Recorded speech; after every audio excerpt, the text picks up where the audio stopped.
전직 국회의원 보좌관, 전직 정치 전문 기자와 함께 정치권 상황에 하이킥을 날리는 정치 토크쇼 거침없이 하이킥. 장성철 공감과 논쟁 정책센터 소장, 김보협 정치 전문 기자 두 분과 함께합니다. 어서 오세요. 안녕하세요. 네, 지금 유튜브로도 뉴스 하이킥이 생중계되고 있습니다. 저희 모습을 직접 보고 싶으신 분들은 유튜브에서 표창원의 뉴스 하이킥 검색해서 들어오시면 되겠습니다. 첫 번째 이슈는요, 여권 대선 주자 관련 이야기입니다. 최근에 이재명 경기도지사가 여러 정책에 대해서 적극적으로 발언을 하기 시작을 했는데요. 특히 백신, 부동산, 현안에 대해서 아주 가감없는 목소리를 내고 있는데, 일부에서는 문재인 정부와 살짝 다른 목소리, 결이 좀 다르다, 이런 이야기도 좀 들리고요. 김보익 기자 어떻게 보세요? 거기에 대해서 일부러 차별화를 하는 거 아니냐 이런 주장도 있던데, 저는 차별화를 해서 얻을 실익이 크지 않다, 그렇게 보지 않고요. 예. 사실 다른 얘기들은 좀 있었죠. 이전에 재난지원금 때도 선별지급 얘기를 하니까 문 대통령이 중앙정부에서는 선별적으로 하더라도 지방정부 차원에서는 그렇게 보완할 수 있다, 이런 얘기를 해서 훈훈한 분위기가 있었던 적도 있고요. 예. 이번에 백신도 시차를 놓고 보면 문 대통령이 비공개 회의에서 러시아 백신 얘기를 검토를 해보라고 먼저 얘기를 했고, 그리고 나서 이재명 지사가 나중에 스푸트니크 얘기를 했거든요. 그런 걸로 보아 청와대에 굉장히 일 열심히 하는 고급 빨대를 꽂아두고 있는 거 아니야, 이런 생각을 해봤습니다. 굉장히 일을 열심히 하는 고급 빨대를 하나 꽂고 있다, 이런 말씀 주셨는데요. 장성철 소장이 보시는 이재명 지사의 요즘 행보 어떻습니까?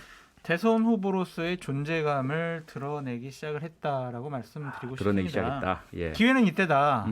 민주당 내에 다른 후보는 없다. 경쟁자는 없다. 나밖에 없다. 그래서 내가 나의 정책과 나의 생각을 국민들께 알려드리는 게 좋겠다. 결국에는 민심을 이기는 당심은 없다. 나는 당신보다 민심을 따라가겠다라는 의지의 표현이라고 보여지는데요. 별로 안 좋은 생각 같아요. 왜냐면은요, 저는 제가 이재명 지사에 참모라면 당분간은 9월 9일 날 민주당 대선 후보가 되는데 집중을 해라. 그래서 지금 현 상태대로 가면 무난하게 당선될 것 같거든요. 그렇다면 논란 불러일으키지 말고 그냥 조용하게 친문한테 아부도 하고 눈치도 보면서 그냥 민주당 대선 후보가 되라. 그렇게 말씀드리고 싶습니다. 근데 부자 몸조심에서는 이기지 못해요. 치열하게 계속 얘기해야 되고, 이재명 지사는 지금 자기 상표를 하나 내세운 거 아닙니까? 실용적인 민생개혁, 실용 민생개혁이라는 상표를 밀고 있는 것 같아요. 그러려면 그게 어떤 건지 보여줘야 되죠. 예를 들어서 백신 같은 경우에도 흰쥐든 검은쥐든 흰 고양이든 검은 고양이든 쥐만 잡으면 되는 거 아니냐. 흥묘백묘론. 그런 얘기들, 귀에 쏙쏙 들어온 얘기들을 잘하고 있는 것 같아요. 4개예요, 4개. 4개. 어떤 얘기인지 두 분이 참 다른 의견을 주셨는데, 9월 9일 민주당 내 대선 후보 결정될 때까지는 조용히 로키로 전체적인 민주당 친문을 포함해서 끌어안는 모습을 보여주는 게 낫다라는 장성철 소장의 의견과, 김보엽 기자는 아니다, 지금부터 확연하게 자기 색깔 드러내는 게 낫다. 근데 이건 누가 옳은지는 어떻게 판단합니까? 아니, 근데 로키로 갈 수가 없는 게 로키로 내비두지를 않아요. 누가요? 호발주자들이. 근데 경쟁이 안 되는 후발주자들하고 뭔 그 자꾸 생각을 공격을 해요. 하고 비판하고. 근데 친문 세력들이 기본적으로 이재명 지사한테 생각하는 거는요, 저 사람 우리 편이야? 저 사람이 우리를 보호해줄 수 있을까? 우리랑 같은 생각과 같은 판단 할 수 있을까? 그런 의구심이거든요. 여전히. 근데 자꾸 이런 얘기하면은요, 역시 저 사람은 못 믿겠어. 우리가 아무래도 다른 사람을 밀어야 될 것 같아. 이런 작업들을 계속 할 거예요. 그럼 후보가 되더라도 상당히 상처를 많이 받는다. 예를 들면 정세균 후보 측에서는 야, 이번에 제대로 한번 이재명과 각을 세우자. 그래서 옛날에 형수한테 욕했던 거 육성으로 다 틀어버려가지고 그냥 흠집 내겠다, 이런 식의 이제 생각도 하고 있다라고 건너 전에 들었거든요. 전에 듣고 계세요. 그렇다면은 이재명 지사가 좀 우리 김보익 기자님 말씀하신 것처럼 로우키로 가는 것이 좀 좋지 않을까라는 생각입니다. 저는 친문이란 표현을 잘 쓰지 않지만 어쨌든 그런 보편적으로 쓰고 있는 분들이 있으니까 그 사람들이 가장 바라는 건 뭘까? 문재인 정부의 성공과 민주당 정부의 정권 재창출 아니겠어요? 그렇죠. 그러니까 정치권에 있는 표현 중에 지지율이 깡패다 그런 얘기가 있습니다. 지지율이 깡패다. 그래서 네. 이재명 지사가 민주당 대선 후보가 되고 실제로 다음 정부를 재창출할 수 있는 가능성이 크다. 네. 그러면 설령 내키지 않더라도 그분들은 이재명 지사를 지지하게 될 겁니다. 아하. 근데 또 이런 생각도 있어요. 예. 죄송해요. 자꾸. 괜찮습니다. 말씀하세요. 그러니까 그래. 도저히 너는 지지를 못 하겠어. 그냥 네가 되는 것보다 그냥 저기 야당 후보가 되는 게 나아. 난 도저히 너 싫어. 이럴 수도 있다는 거죠. 그 2018년 경기도지사 선거 때 그런 현상이 그랬었죠. 있었죠. 예, 지방선거에. 네. 그런 차라리 감정이- 남경필 뭐 이런. 네. 그런 감정이 생기면 안 된다. 네. 그러니까 감정의 선을 경계를 잘 줄타게 해라라고 네. 말씀드리고 싶습니다. 네, 그러니까 지난번 2018년 지방선거 때의 일부 물론 그게 정확하게 확인은 안 되지만 네. SNS나 이 언론사에 나온 거 보면 일부 민주당 당원이나 지지자들 중에서 이재명 후보는 싫어서 차라리 상대당 남경필 후보에게 투표하겠어 이런 사람들이 있었단 말이죠. 근데 이것을 장성철 소장께서는 최대한 9월까지는 그렇죠. 조금 조용히 전체를 끌어안고 문재인 정부에 대한 지지를 하면서 가는 게 전략적으로 옳다는 말씀이고 맞습니다. 김보혁 기자께서는 어차피 그분들도 다 전략적 선택을 할 거기 때문에 민주당 후보가 되면 다 지지할 거다. 네. 굳이 뭐하러 그렇게 하느냐 이런 말씀이시잖아요. 저는 이재명 지사가 억지로 일부러 차별화하려고 하지 않을 것 같아요. 물론 문재인 정부가 지향했던 정책이 네. 실제적으로 효과를 거두지 못한 부분이 있으면 수정 보완이 필요하죠. 예. 그렇다고 하더라도 억지로 문재인 대통령을 깎아내리거나 문재인 정부의 성과를 폄훼하거나 그러지는 않을 것 같다는 겁니다. 그러지는 않을 거다. 근데 네. 이런 게 있어요. 차기 대통령이라는 자리는 미래에 대한 비전을 제시해야 되는데 예. 문재인 대통령이 꿈꾸는 나라와 이재명 경기도지사가 꿈꾸는 나라가 그렇게 다르지 않다면 네. 왜 이재명을 찍겠습니까? 그러니까 다르다라는 모습, 차별화 이것은 꼭 대선 후보가 보여줘야 될 건데 네. 감정에서는 잘 지켜라라고 말씀드려요. 네, 그게 언제 어떤 방식으로 어떤 강도로 그렇죠? 네. 나오느냐에 따라 다를 것이다는 말씀으로 이해하겠습니다. 그거 정확한 거를 알고 싶으시면요. 저희 네. 공간과 논쟁 정책센터 컨설팅을 의뢰하시기 바랍니다. 아니 여기서 이렇게 뒷광고를 하시면 네. 예전에 차별화를 아주 강하게 했던 분이 있죠. 한나라당의 이회창 총재라고 아하. 네. 당시에 대통령 뭐 인형 만들고 화형하는 맞아요. 그런 집회에 참석도 하고 예. 그래서 문제가 됐었습니다. 그렇죠. 네. 지나치면은 오히려 같은 당 지지자로부터 반감을 불러일으킬 수 있다. 하지만 또 너무 현 정부와 함께 가는 모습이라면 중도나 외연 확장이 어렵다. 그렇죠. 예, 이런 부분이 있죠. 그러니까 이게 참 재밌는 게 예. 이번 대선이 잘못하면 아니 잘하면인가 국회의원 한 번도 해보지 않은 두 분이 경쟁하는 구도가 될 수도 있어요. 그러네요. 예. 가능성이 높네요. 그러네요. 네. 근데 이제 그런 점에서 보면 이재명 지사 같은 경우에 좀 더 유리하죠. 왜냐하면 경기도라는 지역이 예. 대도시도 있고 농촌, 오촌, 도서 지역에 심지어 접경 지역까지 있지 그렇죠. 않습니까?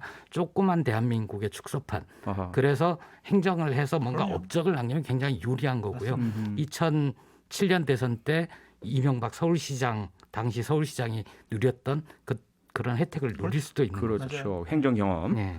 중요해요. 네. 다음 주제로 살짝 좀 넘어가 볼까요? 물론 이제 이재명 지사 여전히 관련된 이야기인데 최근 좀 논란이 일고 뜨거웠던 주제가 재산 비례 벌금제입니다. 네. 국민의힘 윤희숙 의원하고 이렇게 논쟁이 네. 벌어지고 있는데 어떻게 보세요? 그러니까 이재명 지사가 윤희숙 의원한테 국어 공부 좀 더 해라. 이렇게 얘기를 그게 했는데 아니라 국민의힘에게 네. 소속 의원들에게 국어 네. 독해에 대한 그 공부 좀 시켜라 네. 이렇게 얘기했죠. 예. 그 말이 그 말이잖아요. 근데 아무리 봐도 이재명 지사가 한 그 SNS 상의 글에는 네. 소득이라는 단어가 없어요. 음. 그냥 재산 비례 벌금제를 하자라는 게 되어 있는데 예.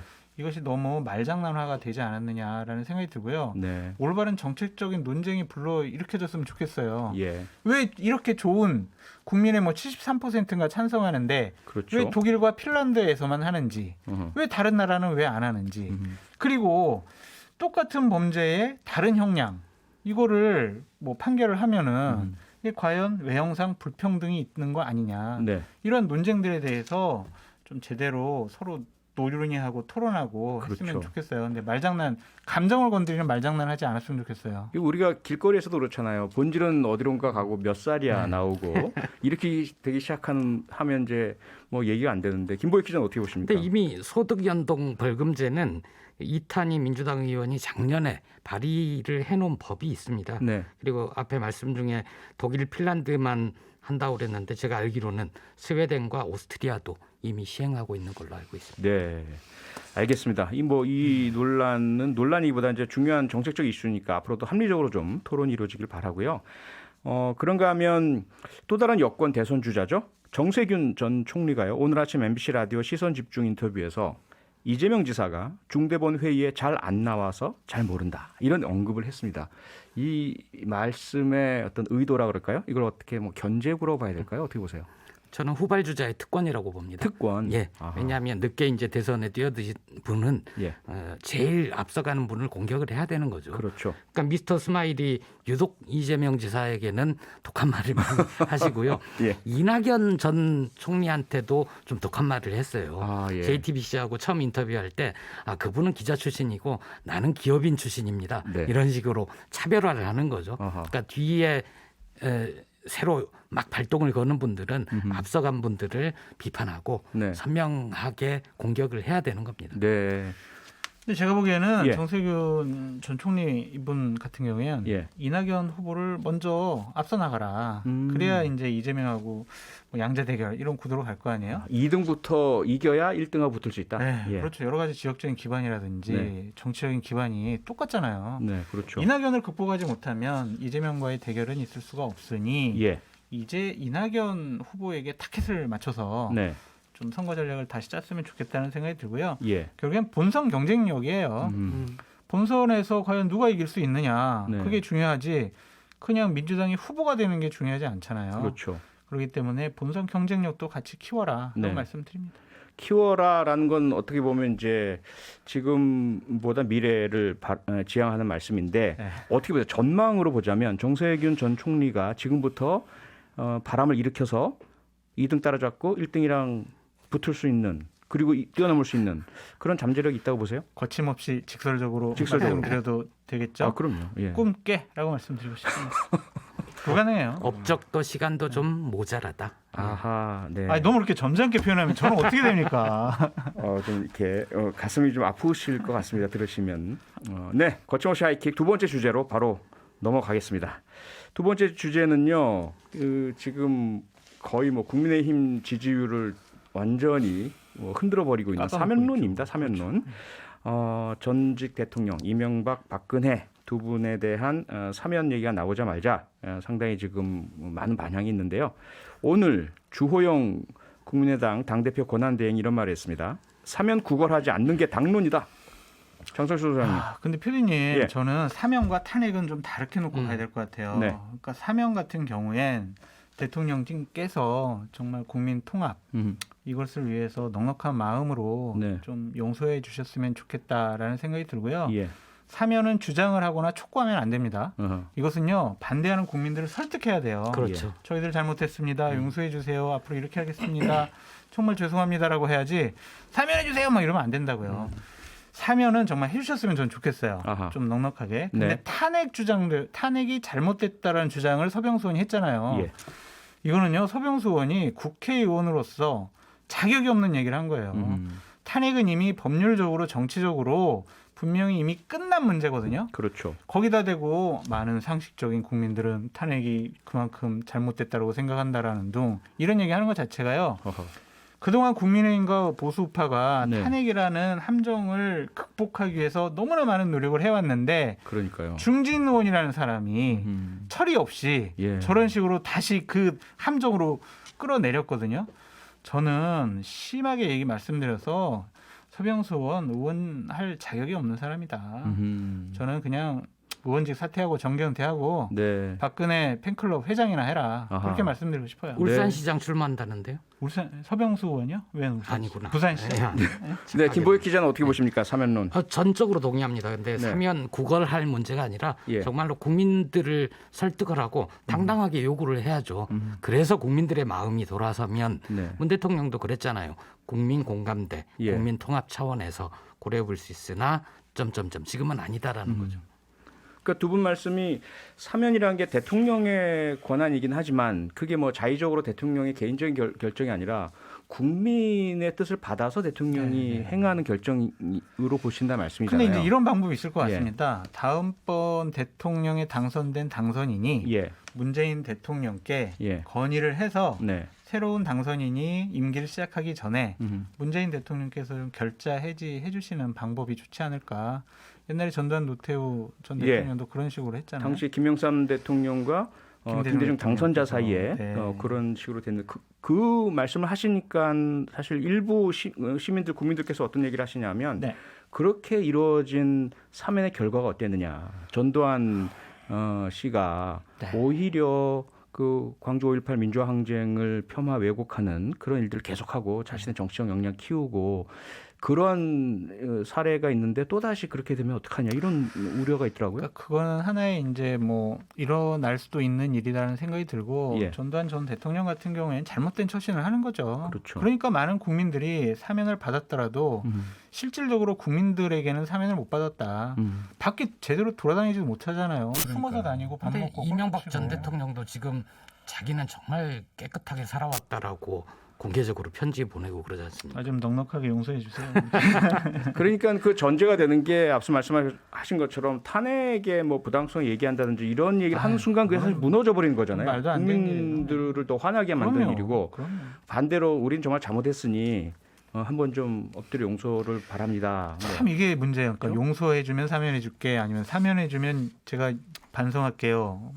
이런 부분도 문제인데 기본적으로 좀 거듭 말씀드리지만 좀 넉넉한 마음을 가져주셨으면 좋겠다라는 생각이 듭니다. 저는 대통령의 특별 사면은 지극히 자제돼야 된다고 생각합니다. 네. 결과적으로는 어쨌든 국민들의 뜻일 테니까요. 국민들 다수가 만약에 대통령에게 사면해 주세요라고 한다면요, 대통령도 뭐 국민 뜻을 받들어야 되겠죠. 그런데 그런 상황이 전혀 안 만들어지고 있는 상황에서 나오니까 맞습니다. 문제가 된다 이렇게 두 분 말씀하시는 것 같고요. 만약에 이 사면에 대한 혼선 논란이 계속 길어진다면 윤석열 전 총장이 국민의힘으로 들어올 수 있는 여지가 안 생기는 거 아닙니까? 그러니까 그러진 않을 것 같아요. 국민의힘이 서병수 의원이 탄핵 문제에 대해서 들고 나왔을 때 동조를 하거나 뭐 지지를 보내거나 뭐 다른 똑같은 의견을 내는 사람이 없었어요. 내부 분위기가요. 서병수는 왜 저런 얘기를 하느냐 그런 비판과 비난이 많았거든요. 그래요? 그러니까 이 부분에 대해서는 국민의힘 의원들이나 지지자들도 어느 정도 공감대가 형성되어 있다. 그래서 이 부분이 윤석열 총장이 국민의힘에 입당을 해서 대선 후보가 되어 가는 길에 그렇게 큰 허들이나 걸림돌은 되지 않을 것 같다라는 생각이 듭니다. 네, 김보익 기자는 정치전문 기자로 보실 때 윤석열 전 총장은 탄핵 과정에서 상당히 큰 기여를 한 박근혜 전 대통령, 이명박 전 대통령에 대한 수사를 직접적으로 해낸 사람이잖아요. 이런 상황에서 과연 그 국민의힘으로 들어갈 수 있을 거라고 보세요? 저는 잘 모르겠어요. 왜냐하면 그 문제에 대해서 국민의힘에 가서 국민의힘 지지자들에게 윤석열 전 총장이 어떤 식으로 설명을 할 수 있을까. 법을 다루는 분이면 기본적으로 굉장히 논리정연하고 뭔가 그 틀 내에 맞춰서 얘기를 해야 되지 않습니까? 그렇죠. 논리와 근거가 있어야죠. 그때는 문재인 대통령이 시켜서 그랬습니다. 이렇게 얘기할 수는 없는 거잖아요. 안 되죠. 그렇게 보는 분들이 많지만 그래서 저는 좀 어려울 거다. 어떤 얘기를 할 수 있을지. 오늘 여기서 마치도록 하겠습니다. 다음 주에 뵙죠. 거침없이 하이킥 두 분 고맙습니다. 감사합니다. 고맙습니다. 평일 저녁 6시 5분에 여러분을 찾아갑니다. MBC 라디오 표창원의 뉴스 하이킥.